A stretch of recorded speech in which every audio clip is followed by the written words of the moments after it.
dari awal pertengahan hingga akhirnya Bapak. Ini kami ya Tuhan, kami percaya Tuhan, kami ingin memuji dan menyembah Engkau ya Bapak. Biarlah hadirat-Mu turun di tengah-tengah kami.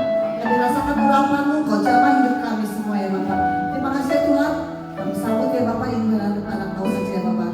Kami lama Tuhan sembuh dan syukur. Biarlah kita percaya bahwa kasih Tuhan itu sungguh-sungguh dalam kehidupan kita. Bahwa Allah itu sungguh baik, Allah yang setia dan selalu menyertai hidup kita selalu secara biasa. Amin.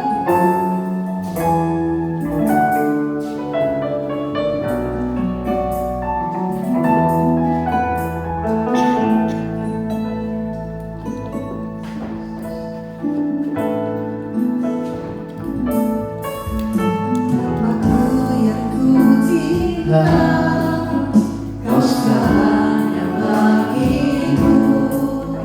Dalam syafaqku selalu Kau bersamaku. Bapakku yang ku rindu, tinggal dekat denganmu. Mengejar kebaikanmu selamanya.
Kau sungguh baik, baik bagiku.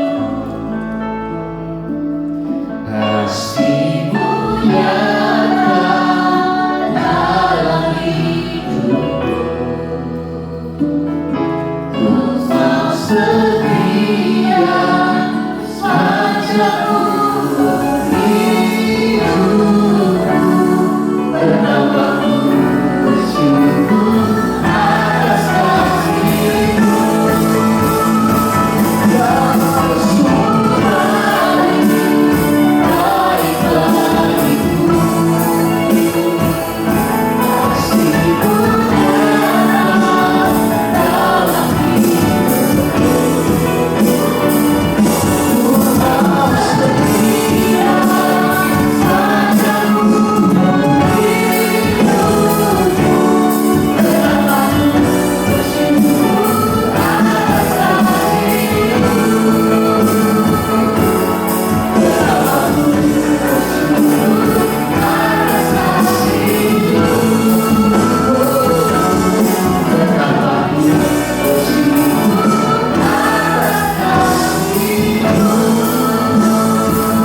Berikan sorak-sorak yang panjang bagi nama Tuhan.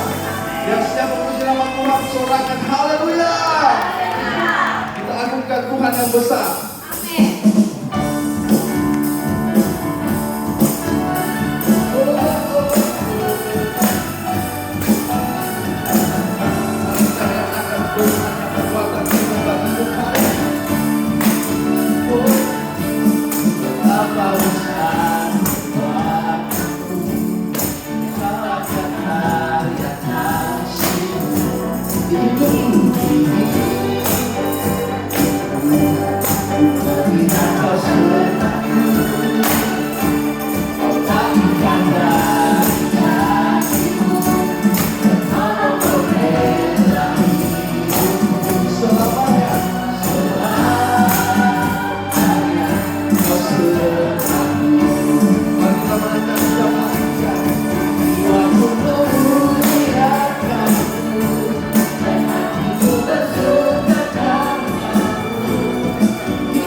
Jiwaku memuliakanmu, dan hatiku bersuka padamu, Yesus Tuhanku, terus menyembahmu. Jiwaku memuliakanmu, dan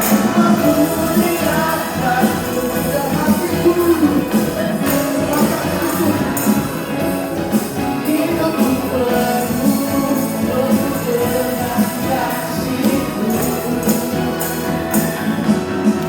Jiwaku memuliakan dan hatiku Yesus Tuhanku, terus menyembahmu. Yesus Tuhanku, Yesus Tuhanku,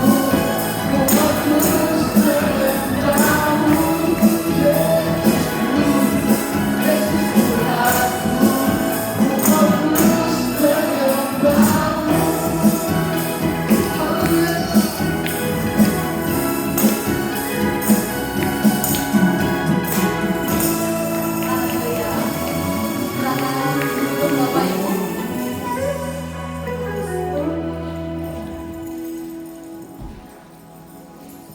Terima kasih Tuhan, kami mengucapkan hati kami mendengar firman Tuhan, sebab Engkau Tuhan sandaran Tuhan dalam hidup kami Bapa. Terima kasih Tuhan.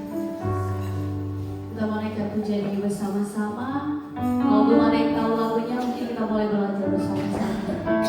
Terima kasih Tuhan, kami ada semua anugerah-Mu dalam hidup kami.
karena anugerah Tuhan. Semua hanya karena campur tangan Tuhan di dalam hidup kami. Kami boleh kuat Tuhan menghadapi setiap musim hidup kami Bapa.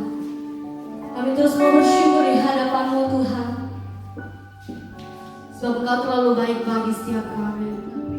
Yang hari ini Tuhan kami bersama-sama bersatu hati menaikkan syafaat kami Tuhan di hadapan-Mu. Kami berdoa Tuhan untuk gembala senior kami Bapak Petrus dan Ibu Iin Tuhan. Kami berdoa Tuhan juga untuk Pastor Iwan dan Pastor Nul Tuhan, khususnya juga Tuhan yang menggembalakan di host Tuhan.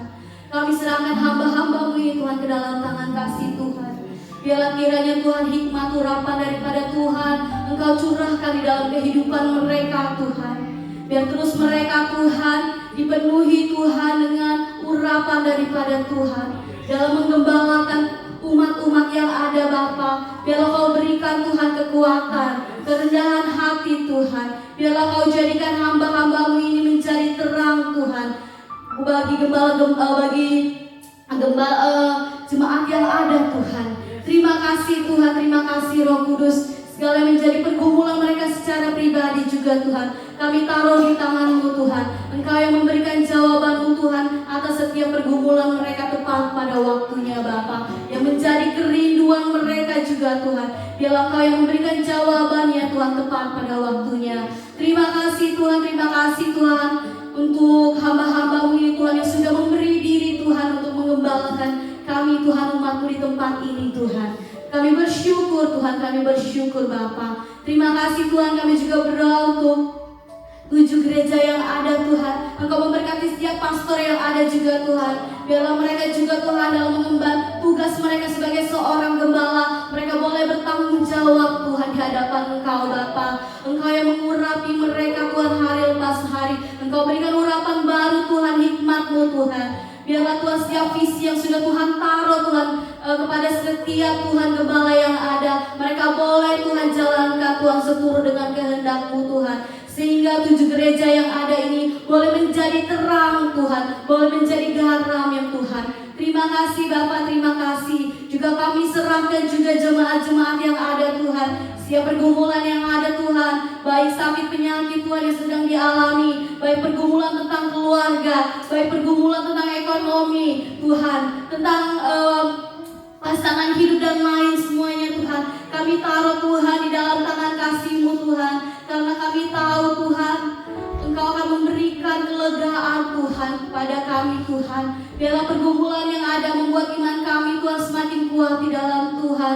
Biarlah pergumulan yang ada di tengah-tengah jemaat-Mu tidak membuat kami lemah Tuhan, tapi membuat kami menjadi kuat Tuhan dan berserah sepenuhnya kepada Tuhan.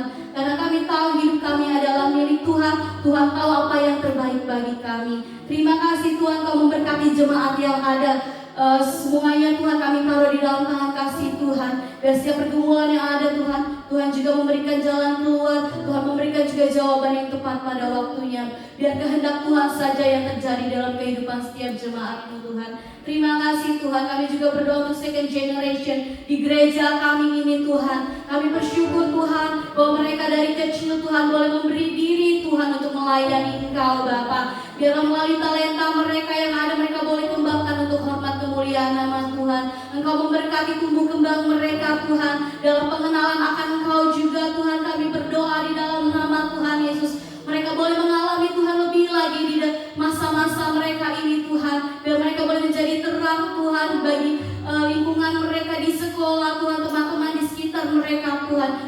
Mereka juga boleh memancarkan kasih Kristus ada di dalam hidup mereka Bapa. Engkau jagai anak-anak kami ini Tuhan. Engkau jagai mereka dari pergaulan yang buruk Tuhan, yang tidak sesuai dengan firman-Mu Tuhan. Biar firman Tuhan yang terus mereka dengar Tuhan, biar itu mereka pegang terus Tuhan. Mereka menghidupi kebenaran-Mu Tuhan dalam hidupnya Bapa. Terima kasih untuk segala yang mereka butuhkan di sekolahan Tuhan, di pendidikan mereka, di hari-hari kehidupan mereka. Kami akan percaya Tuhan yang mencukupkan segala sesuatunya Bapa. Terima kasih Tuhan, kami serahkan second generation di gereja kami ini di dalam kasih Tuhan. Kami tahu Tuhan, generasi ini akan keluar menjadi pemenang Tuhan. Terima kasih Tuhan Yesus yang baik. Inilah Tuhan yang menjadi doa kami Tuhan di hadapan Engkau. Biar segalanya Tuhan, kehendak Tuhanlah yang terjadi Bapa di dalamnya. Segala hormat, pujian, syukur hanya bagi nama-Mu Tuhan. Haleluya, amin. Kata bagimu ku sembah yang panjang waktu aku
terima kasih kepada Pastor Iwan dan Pastor Rudi yang sudah berikan kesempatan kepada saya.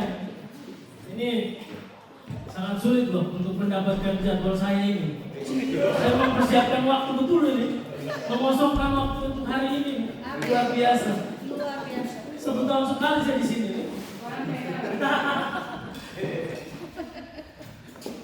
Ya, 1 tahun 1 kali saya di sini.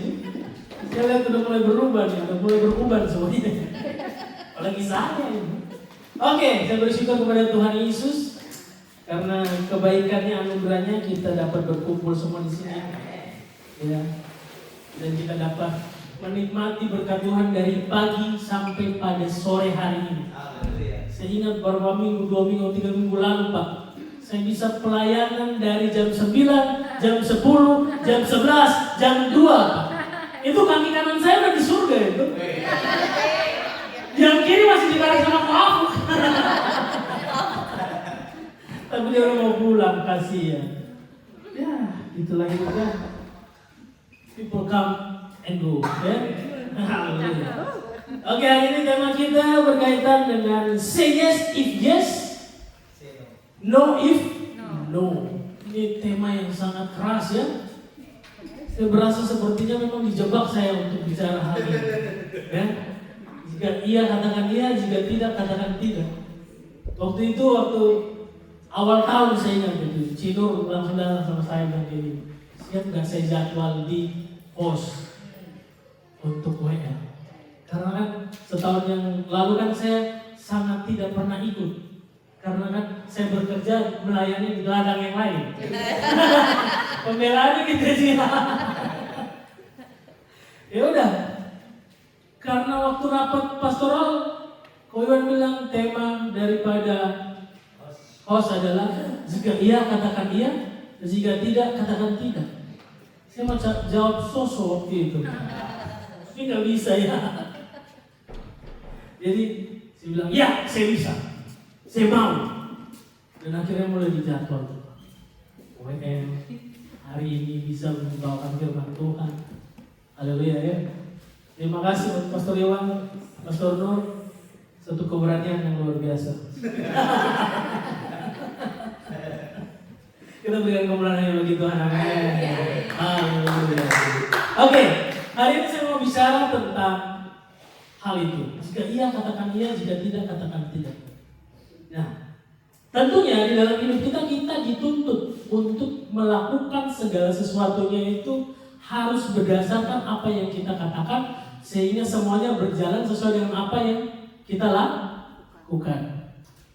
Singkatnya kita harus bersikap integritas. Contoh misalnya, kalau kita berjanji dan berkomitmen kepada Tuhan, Tuhan saya mau berdoa setiap jam 5 pagi, maka seharusnya dan seyogianya kita harus melakukan itu, betul?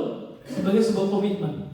Kita ketemu sama orang, kita bilang, saya sekarang setiap pagi jam 5 pagi saya udah bangun dan saya udah berdoa kepada Tuhan. Saya bertemu dengan Tuhan sebelum matahari bertemu dengan Dia. Saya sudah bertemu dengan Tuhan lebih dahulu. Ya, sebelum matahari terbit, saya sudah bertemu dengan Tuhan. Tapi berjalannya waktu demi waktu, perkataan itu kemudian diuji, betul ya Bu ya? Perkataan itu kemudian diuji dan coba benar-benar dipertahankan atau tidak, dilakukan atau tidak. Pagi-pagi Pastor Jeffrey bilang, waktu saya sebelum datang ke Australia saya berjanji akan melayani Tuhan ya, Pastor Jeffrey ya. Oh pokoknya every time, every day, every moment melayani Tuhan. Kemarin di Walongo gak datang. Haleluya. Dia masukin di hati ya. Ini teguran Tuhan. Saya juga sering digituin dia. Pembalasan ini. Oke, maka dari itu apa yang kita katakan, apa yang kita ucapkan harusnya seiring dan seharusnya seyogianya dan kudu harus kita lakukan.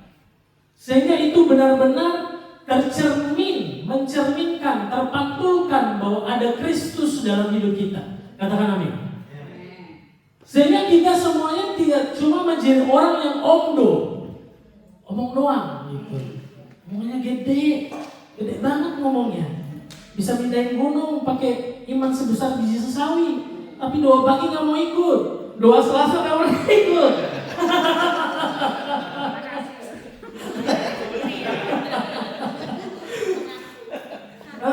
Komsel nggak pernah ikut, tapi suka bikin materi komsel, bahaya. Bolong-bolong doanya, ya. Ibadah host yang hari duduk di luar, nggak masuk ke dalam, pembinanya ngantuk. Saudara jangan kayak gitu ya, bertobat ya. Ini tahap akselerasi ya, ya Pastor Doni ya. Jangan sampai kita semua orang udah mengalami percepatan, kita masih di situ-situ aja kayak keong, Pak. Pastor Jeza kan, waduh, baru 4 bulan udah ganti mobil Pak. Itu lebih dari Bapak setahun sekali. Ini percepatan banget ini Pak. Sadis. Gara-gara dia bilang apa Pak? Gara-gara pegang kunci gereja Pastor Benny. Oh Pastor Benny udah 3 tahun gak pegang kunci gereja nih. Dia baru pegang kunci gereja 2 minggu, ganti mobil Pak. Gimana kalau 1 tahun jet pribadi itu kan? Wah helikopter deh parkir di depan situ nanti.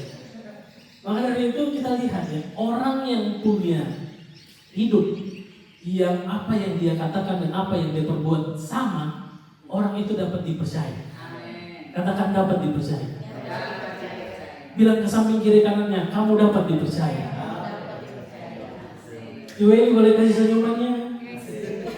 Si Weli, Mak Weli, mama saya nih. Saya kalau pulang malam-malam angkat laut, dari mana kamu? Dari malam dia tahu saya di kamar kan dia lewat Pak. Tumben gak keluar nih katanya kayak gitu. Dia bilang, buset lah, mama saya di mana? Tapi sampai di sini rohnya. Oh, pokoknya saya mata-mata di mana-mana tuh. Bahaya nih. Saya kalau di tempat kerja juga kayak gitu. Kalau ada orang baru, Benny mulai lihat nih, Fendi kayak gitu. Jangan ganggu cewek. Padahal saya anaknya baik kayak gitu. Bahaya teman-teman saya semuanya ini. Kayak gitu. Belum tentu kalau aku nggak datang hari ini. Ya, dia pulang. Nah, maka dari itu kita melihat orang kemudian mencari cara bagaimana membentuk nilai diri dia agar terlihat lebih baik, agar terlihat terpesona oleh orang lain, mencari validasi di luar dirinya, mencari validasi yang kemudian membentuk karakter hidupnya, sehingga bukan lagi murni tentang apa yang firman Tuhan katakan tentang dirinya, tetapi dia mencari input dari luar. Misal dan contoh, ada beberapa validasi yang kita lihat beberapa tahun terakhir ini, apalagi maraknya media sosial, membentuk karakter kita tidak murni lagi di hadapan Tuhan, membuat karakter kita terbentuk dari apa yang orang katakan tentang kita, bukan tentang apa yang firman Tuhan katakan tentang kita. Misalnya, validasi tentang jumlah mayoritas. Orang berkata tentang, misalnya kayak gini, banyak orang melakukan ini berarti ini pasti benar. Misalnya, banyak orang gak mau ikut doa, berarti doa itu gak penting. Karena dia melihat validasi dari mayoritas orang tidak pernah mau ikut doa, atau mayoritas orang gak mau ikut konsel. Maka dia gak mau ikut konsel karena dia merasa konsel itu gak penting. Dia mau validasi dirinya atas mayoritas apa yang orang lakukan, sehingga itu sesuatu yang penting itu menjadi tidak penting. Saya gak mau ikut ibadah jam 9 karena mayoritas orang gak ikut ibadah jam 9. Akhirnya banyak orang tidak mau datang ibadah jam 9 karena mayoritas mungkin tidak mau datang. Maka dari itu, nilai dirinya terbentuk dari mayoritas apa yang orang lain lakukan, output dari luar. Itu yang pertama. Yang kedua, validasi media sosial. Jumlah like, jumlah komen. Saya pernah bermain media sosial, saudara. Tapi akhirnya istri saya bilang, bisa nggak kamu hapus? Kalau kamu cinta sama saya, kamu harus hapus media sosial itu. Ya, karena saya hampir berantem sama istri saya, Bu, gara-gara media sosial. Saya cuma like satu foto teman kantor saya, cuma satu saja, Bu. Tapi itu pembahasan bisa sampai dari ujung rambut ke ujung kepala. Apakah semua wanita seperti itu? Oh enggak ya? Tidak salah. Salah ya? Ya, tidak salah lagi. Satu foto, ya. Tiba-tiba dia bilang kayak gini, itu foto siapa yang kamu like? Oh itu kepencet. Dia lewat ya, nggak sengaja kepencet. Saya udah ceritanya di mobil Benny kemarin. Saya dimarahin malah ngeres. Terus kok kamu nggak tahu ya kalau wanita itu penolong ya? Kayak gitu Pak. Kayak gitu. Itu Elia jawab. Jadi apa namanya? Akhirnya dia tutup telepon. Tiba-tiba telepon dari luar daerah masuk. Mama saya. Kamu anak kurang ajar ya. Kamu mau sama seperti bapak kamu ya?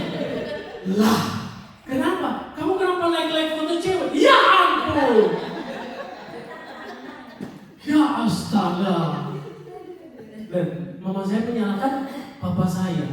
Itu udah 2 orang tuh. Bukti kalau wanita itu suka menyalahkan pria itu.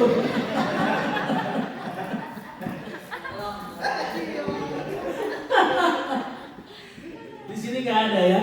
Di Surabaya ada. Afif namanya. Ya, validasi media sosial. Jadi orang mencari angle-angle terbaik dalam dirinya, dia posting ke media sosial agar mendapat perhatian. Oh kalau banyak like-nya, oh ini fotonya bagus nih. Kalau banyak komennya, oh ini bagus nih. Sehingga input yang dia dapat ada rasa kebahagiaan jika orang lain nge-like foto dia. Kemudian dia mencari cara lagi untuk kemudian bagaimana mencari perhatian orang lain dan menipu diri sendiri. Banyak sekali ya orang flexing di media sosial, tapi bukan miliknya. Penipuan, scam terjadi di media sosial karena ingin mencari perhatian banyak orang. Itu yang kedua, validasi media sosial. Yang ketiga, validasi jabatan atau gelar. Orang merasa mendengarkan profesor, kalau profesor ini yang ngomong pasti benar nih. Dia tidak mencari counter dari pernyataan sebuah pernyataan. Karena merasa, kalau pendeta yang ngomong ini pasti benar. Enggak. Mohon maaf nih. Rasul Yudas itu sama-sama dengan Tuhan Yesus. 3,5 tahun melayani Tuhan Yesus. Tuhan Yesus saja dia jual. Apalagi kita. Itu rasul yang hidup bersama dengan Tuhan. Jadi kadang tuh pemimpin rohani pun bisa salah, betul ya? Bukan berarti selalu salah, tapi bisa salah. Ini saya pakai bahasa halus nih, karena saya udah lihat pastor-pastor katanya matanya udah mulai tajam. Saya nggak tahu mobil saya ini udah radiator bocor nih. Hah? Waktu lalu tuh saya kayak ikut Cifani yang mau mendoakan saya agak menghilang. Mobil saya langsung rusak tuh. Saya nggak tahu lagi kalau nggak didoakan lagi apa yang terjadi. Nah, jadi itu. Jadi jangan membangun validasi karena kita melihat dia begini, dia punya gelar, punya jabatan, punya kedudukan, sehingga kita mau dengar dia aja. Enggak. Kita harus mencoba mencari validasi yang benar. Ada istilah sola scriptura. Kita harus mencari kebenaran yang tertinggi itu di dalam Alkitab. Otoritas tertinggi itu Alkitab, bukan perkataan orang lain. Kita harus menfilter lagi, mencari tahu lagi, membedah lagi, menggali lagi, benar apa enggak? Ya, tapi saya percaya semua pastor di sini baik ya Pak ya. Amin ya. Yang agak buruk mungkin, ya saya nggak mau ngomong, mungkin saya kurang baik. Saya menuju ke lebih baik. Ya, amin, amin. Kemudian validasi perasaan. Karena dia merasa sedih dan dia beranggapan bahwa semua orang itu tidak menyukai dia berdasarkan perasaan dia. Kayak gitu. Semua orang gak peduli sama saya. Padahal saya udah datang gereja tiap hari, tiap minggu, tiap saat, tapi gak ada yang peduli sama saya. Dia membangun nilai diri dia atas perasaan sedih yang mungkin saat itu sedang dia alami. Jangan. Kita harus membangun nilai diri kita bukan karena perasaan sesaat, amin. Tetapi berdasarkan apa yang Tuhan inginkan dalam hidup kita. Nah, validasi ini juga, yang buruk ini juga dapat kita lihat itu di dalam Matius pasal 5 ayat yang ke-37. Bisa tampilkan? Matius yang pasal yang ke-5 ayat yang ke-37. Dibilang kayak gini. Jika ya, hendaklah kamu katakan ya. Jika tidak, hendaklah kamu katakan tidak. Apa yang lebih daripada itu berasal daripada si jahat. Simbolis kalau kata orang Batak. Si jahat itu. Ya. Jadi kalau iya ya katakan iya, kalau enggak ya katakan enggak. Nah, kenapa sampai Tuhan Yesus tuh ngomong kayak gini? Saya senang kalau Pastor Jesa khotbah ya. Kemarin tuh luar biasa kalau misalnya juri Indonesian Idol saya standing ovation gitu. Bisa naik di atas kursi, itu saya naik di atas kursi gitu. Ini nggak boleh, bagus nih. Dia kalau khotbah dia ngomong konteksnya, konteks ini yang berbicara. Kalau di kolom tuh kayak gitu. Kita harus melihat Matius membicara tentang konteks ini. Sedap. Bangga saya jadi teman dia nih. Ya bisa kali pinjam Kia ke kantor. Ya kita melihat kenapa sih Tuhan Yesus sampai bicara bicara dalam hal ini. Jika iya katakan iya, jika tidak katakan tidak. Maka kita harus melihat dari runtutan kronologi. Tuhan Yesus ini adalah rangkaian khotbah dia di atas bukit, betul ya? Kita pasti sudah mendengarkan tentang cerita ini atau membacanya, sudah mendengarkan dari para pengkhotbah cerita tentang khotbah di bukit ini. bagaimana Tuhan Yesus berkhotbah dan juga ada banyak mujizat terjadi ya. Nah, dikatakan bahwa itu kalau kita mau berikan runtutan kronologinya dari ayat 17 sampai ke 48, saya coba membaginya dalam dua hal. Itu Tuhan Yesus coba bicara tentang diri dia dan hukum Taurat. Ya, dia katakan aku datang ke sini tidak akan memeliharakan hukum Taurat, tetapi aku mau menggenapinya, betul ya? Yang kedua, dia ngomong tentang bagaimana meradikali hukum tersebut. Kalau hukum Taurat bilang jangan membunuh, begini-begini, tapi aku berkata kepadamu, dia menambahkan. Dia bilang, kalau berzina, aku bilang kamu bahkan melihat saja kamu sudah berzina. Ada sebuah hal yang lebih daripada hukum yang sebelumnya. Nah, sampai akhirnya pada ayat yang ke-37 ini, jika ia katakan iya, jika tidak katakan tidak. Kenapa?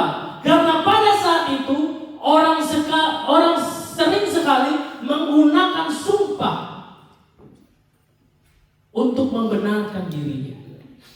Orang Israel punya 10 hukum Taurat ya, yang dikatakan janganlah menyebut nama Tuhan Allahmu dengan sembarangan sia-sia ya. Maka dengan kepintaran mereka coba rubah nama Tuhan Allah mereka dengan cara misalnya, kalau aku bersumpah demi langit, aku bersumpah demi gunung, aku bersumpah demi ini, mengganti nama Tuhan Allah untuk ada celah mereka bisa bersumpah. Sehingga mereka tidak menjalankan sumpah itu. Kenapa gak ngomong atas nama Tuhan? Aku atas nama langit. Yesus mengkritik hal itu. Yesus gak mau ada orang menggunakan celah itu untuk mempermainkan hukum Tuhan. Maka Tuhan bilang, kalau kamu bilang iya, kalau enggak. Kalau mau datang ibadah, kalau enggak. Mau melayani Tuhan, kalau enggak. Jangan suam-suam kuku. Dalam Wahyu bilang kayak gitu ya. Jangan suam-suam kuku, kalau enggak dimuntahkan. Iya, enggak. Waktu kita janji nikah di depan altar gereja kan, apakah kamu mau siap menerima wanita ini sebagai istrimu dalam keadaan baik, suka, duka? Pas katakan duka, bentar dulu deh. Stop di situ dulu. Bisa nggak dilompat? Jangan keadaan duka. Mau senang terus? Kan enggak. Kita bersumpah untuk menerima pasangan kita dalam keadaan apapun dan kita ditanya, bersedia? Betul ya? Dan kita jawab, bersedia. Oke. Nah, apa yang kita ucapkan ini yang Tuhan coba untuk mengejarnya. Gitu ya. Jangan sampai kemudian membuat kita termakan oleh apa yang kita katakan sendiri. Sehingga membuat kita kemudian tidak mampu menepati apa yang kita ucapkan kepada Tuhan. Maka jangan cepat-cepat berjanji kepada Tuhan kalau memang kita nggak sanggup untuk menjalani. Karena itu bisa menjadi bumerang bagi hidup kita. Kalau memang nggak bisa, katakan saya nggak bisa. Kalau memang nggak bersedia, kita katakan saya belum bersedia. Tapi jangan jadikan itu alasan untuk kita tidak mau untuk maju melayani Tuhan. Tuh saya nggak bisa nih. Kita pakai alasan itu untuk setiap ada tawaran melayani kita nggak mau. Padahal kita mampu, padahal kita bisa, padahal kita sanggup, padahal kita punya kapasitas di situ, padahal kita punya kualitas di situ. Jadi ini dua hal yang perlu kita renungkan bersama. Bahwa ketika kita sudah mengatakan, ya Tuhan aku bersedia melayani Engkau, ya Tuhan aku sedia mencintai Engkau Tuhan, kita siap untuk menjalankan. Amin. Nah, maka dari itu cepat juga ya. Ini saya waktunya terserah saya. Oh, Pastor gimana? Terserah saya kan?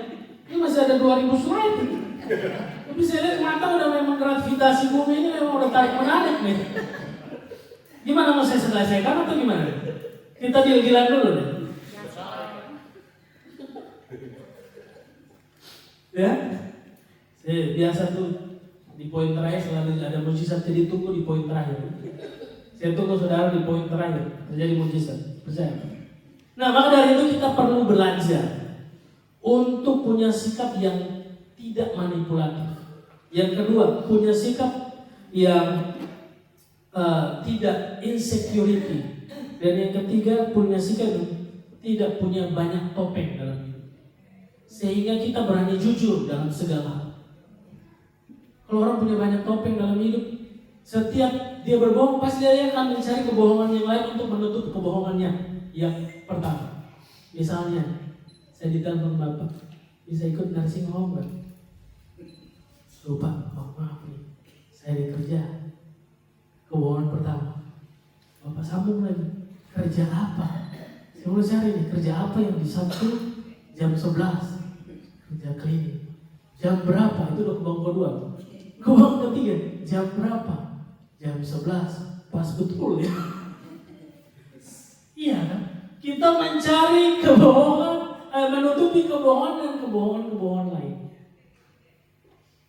Itu sangat amat salah. Jangan dicontoh ya saudara-saudara. Ini saya kasih contoh terbuka nih. Ada orangnya, saya sendiri. Ya, lalu belajar dari saya saudara. Ya, belajar hilangkan hal-hal buruk ke Tuhan, ampuni saya. Kita mau belajar. Ya, maka dari itu kita harus belajar punya sifat yang taat, takut akan Tuhan, sifat yang penuh dengan kejujuran dalam segala hal. Karena kejujuran itu adalah nilai hidup kita juga. Kejujuran itu yang membawa kita naik satu level dalam hidup kita untuk menjadi orang yang berintegritas. Kejujuran itu yang membuat kita berbeda dengan yang lain. Kalau orang lain mayoritas berbohong, kita sendiri berdiri dan kita berkata jujur di hadapan Tuhan. Jujur itu tuh gak enak. Jujur itu gak mudah. Pasti gak mudah. Tapi lebih baik menghadapi hal yang sulit untuk mendatangkan hal yang baik ketimbang menutupi hal-hal yang buruk dengan kebohongan. Menyelamatkan diri untuk hal sesaat itu tidak akan membuat kita menjadi lebih baik.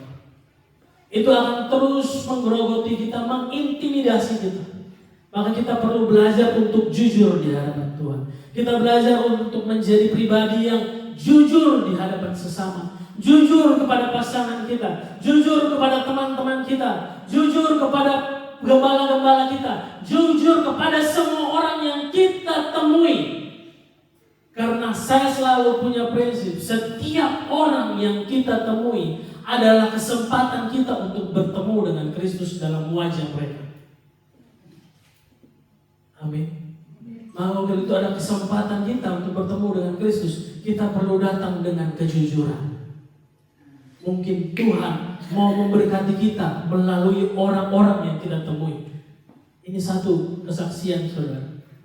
Mobil saya waktu malam hari Rabu malam 2 minggu lalu, selang radiatornya putus. Itu saya udah bingung Pak, di daerah Siki lagi. Saya telepon Pastor Jesa. Karena jam segitu Pastor Benny pasti jemput istrinya. Saya nggak mau istrinya cemburu gara-gara saya. Bahaya ya. Jadi saya tahu Pastor Jesa yang evaluator asik. Saya telepon dia. Saya pikir dia datang sendiri. Ternyata istrinya juga mau tahu benar nggak Pastor Benny yang telepon. Berdua datang. Kami mulai cari cara Pak bagaimana menyambung selang radiator itu Pastor. Saya putar otak gimana ya Tuhan, tolong saya kasih hikmat ke saya.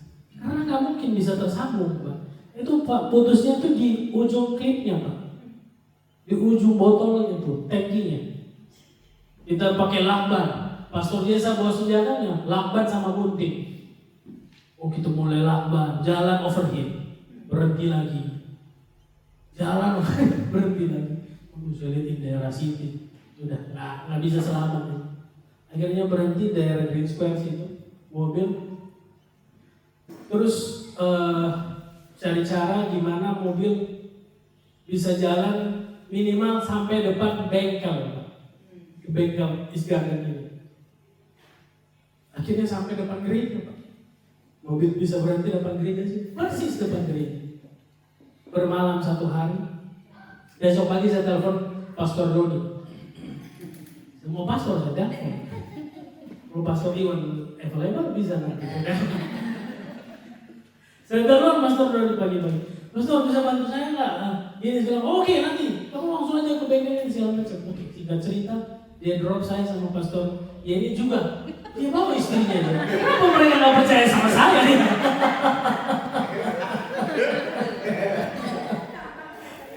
Suami-suami sekalian pasti aman. Percaya loh kalau saya telepon. Pastornya Jenny juga di dalam. Mana ada Pastor Claudia? Kenapa Pastor Jenny?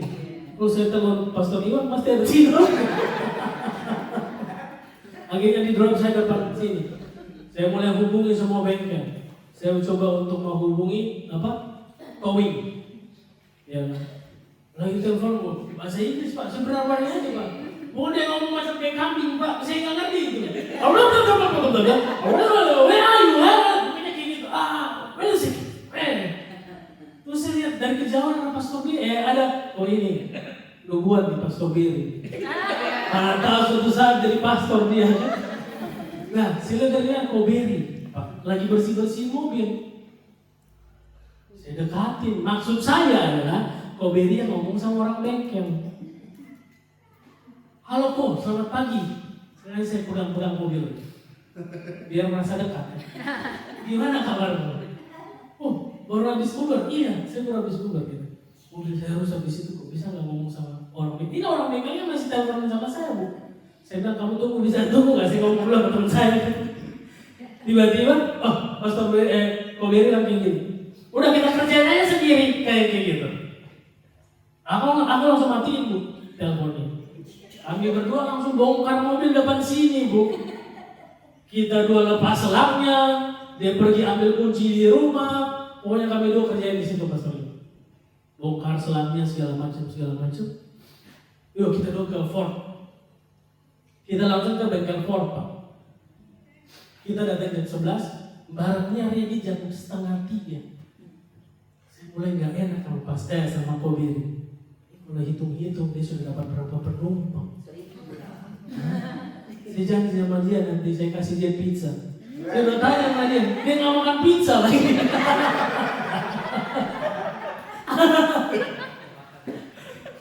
Udah, lagi kami ke Ford Bu, balik ke sini kita dua pasang, jadi.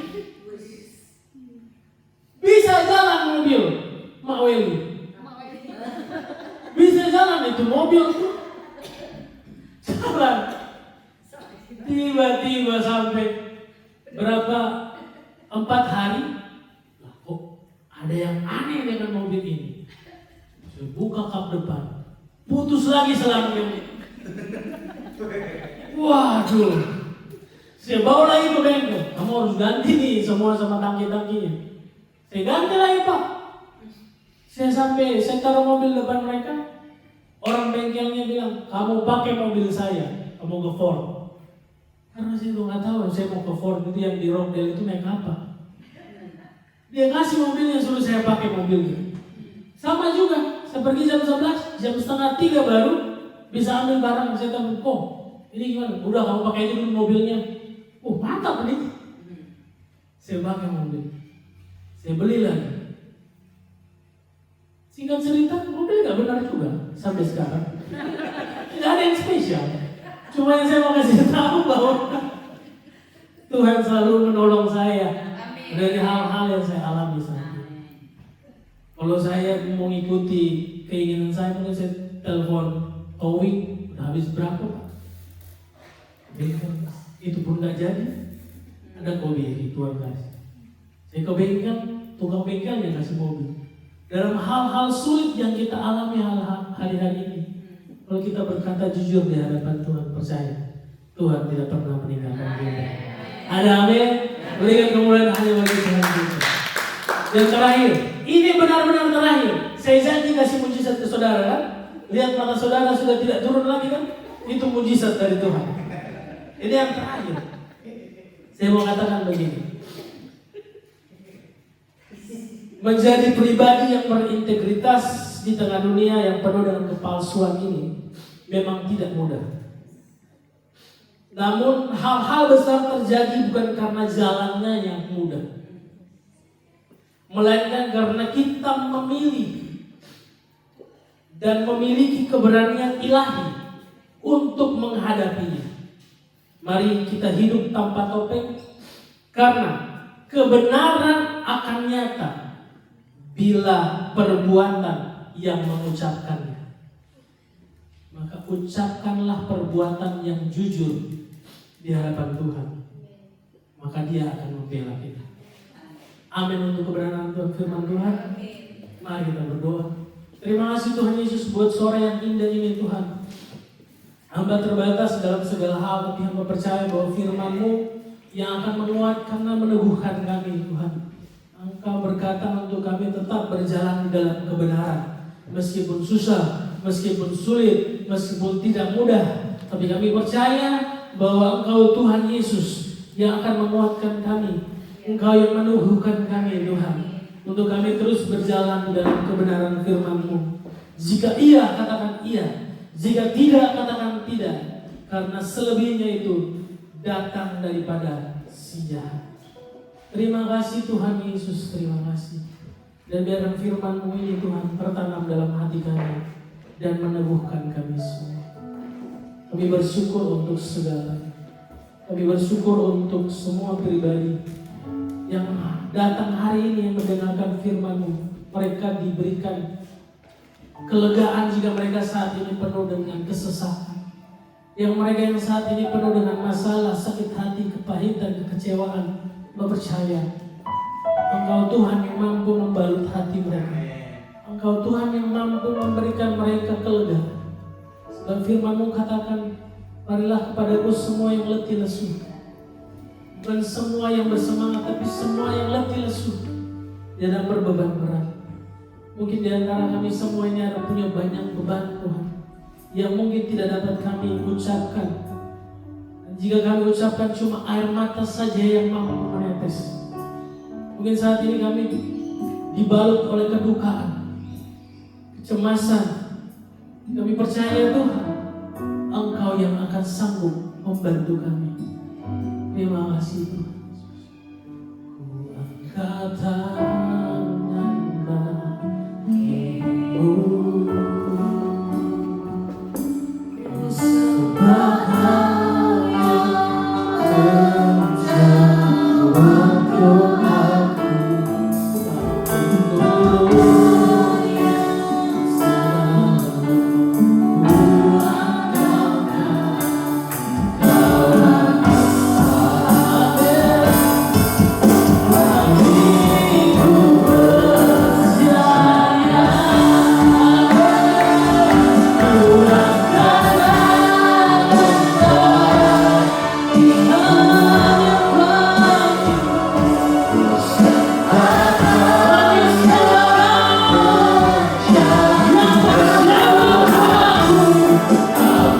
Kau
Terima kasih buat kebenaran yang indah bagi kami Tuhan.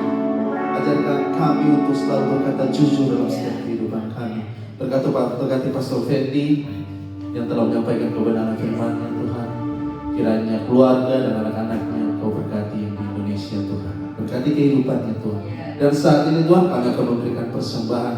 Kiranya Kau memberkati setiap persembahan kami yang kami beri Tuhan, sehingga dapat memperluas setiap pekerjaan Tuhan. Kami siap memberi dengan sukacita hanya di dalam nama Tuhan Yesus. Haleluya. Amin. Mari siapkan persembahan dan kita memberi dengan sukacita.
Terima kasih Tuhan atas siang hari ini Tuhan. Sungguh hati kami bersyukur Tuhan atas segala kebaikan yang Kau berikan dalam setiap kehidupan kami Tuhan. Kami berdoa Tuhan untuk masuk ini Tuhan sekali lagi Tuhan. Biar Kau terus Tuhan nambah-nambahkan hikmat marifat-Mu di dalam kehidupannya Tuhan. Kau berkati Tuhan keluarganya Tuhan yang ada di Indonesia, anak yang ada di Indonesia juga Tuhan. Kesehatan yang terbaik Tuhan yang Kau berikan Tuhan. Terima kasih Tuhan, terima kasih atas siang hari ini Bapak. Mari Bapak Ibu kita angkat kedua tangan kita. Bahwa berkat Tuhan yang berlimpah-limpah daripada Allah Bapa, Tuhan kasih daripada Tuhan Yesus Kristus, penyertaan penghiburan yang datang daripada Roh Kudus menyertai hidupmu dan hidupku mulai hari ini sampai Maranatha Tuhan Yesus akan dua kali. Hanya di dalam nama